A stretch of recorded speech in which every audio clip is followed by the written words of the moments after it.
বন্ধুসকল, এই মহালয়া মানে হৈছে এই দিনটিতেই দুৰ্গা মা পৃথিৱীলৈ নামি আহে সকলো মাৰ ভক্তক আশীষ প্ৰদান কৰিবলৈ। এই মহালয়া দুৰ্গা পূজা আৰম্ভ হোৱা 7 দিনৰ আগত হয় আৰু মহালয়া দিনাৰ পৰাই মা দুৰ্গাৰ প্ৰতিমূৰ্তিক সজাই তোলা হয়।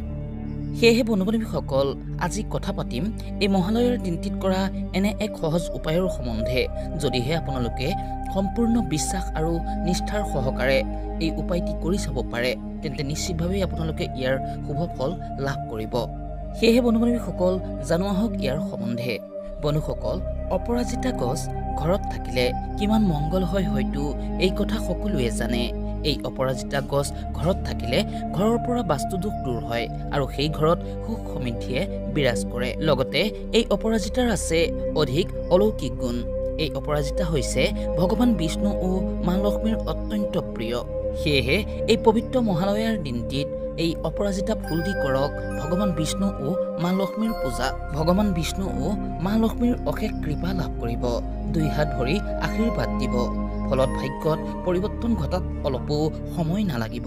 গতিকে এই পবিত্ৰ মহালয়াৰ দিনটিত পুৱা খুব সোনকালে উঠি স্নান আদি কৰি শুদ্ধ হৈ এজোপা অপৰাজিতাৰ গছৰ পৰা এপাহ অপৰাজিতা ফুল লৈ আনি পবিত্ৰ চিত্ৰে মা লক্ষ্মী পূজা ও আৰাধনা কৰক।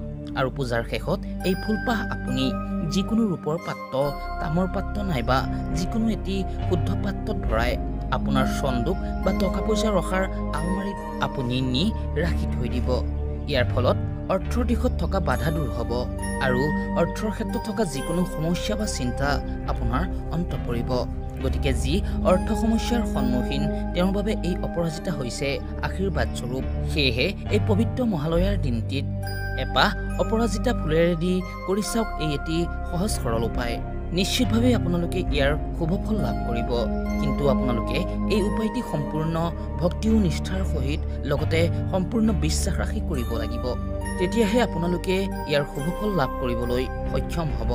সেয়েহে বন্ধু-বান্ধৱীসকল, যদিহে ভিডিঅ'টি আপোনালোকৰ ভাল লাগিলে, লগতে মা লক্ষ্মীৰ অশেষ কৃপাদৃষ্টি যদি আপোনাৰ লগতে আপোনাৰ ঘৰখনৰ ওপৰত সৰ্বদাই থকাটো বিচাৰে, তেন্তে তলত কমেণ্টত অৱশ্যেই লিখিবলৈ নাপাহৰিব, জয় মা মহালক্ষ্মী, ওম শ্ৰী শ্ৰী নমঃ। লগতে মা লক্ষ্মীৰ হৈ লাইক এটা অৱশ্যেই কৰিবলৈ নাপাহৰিব।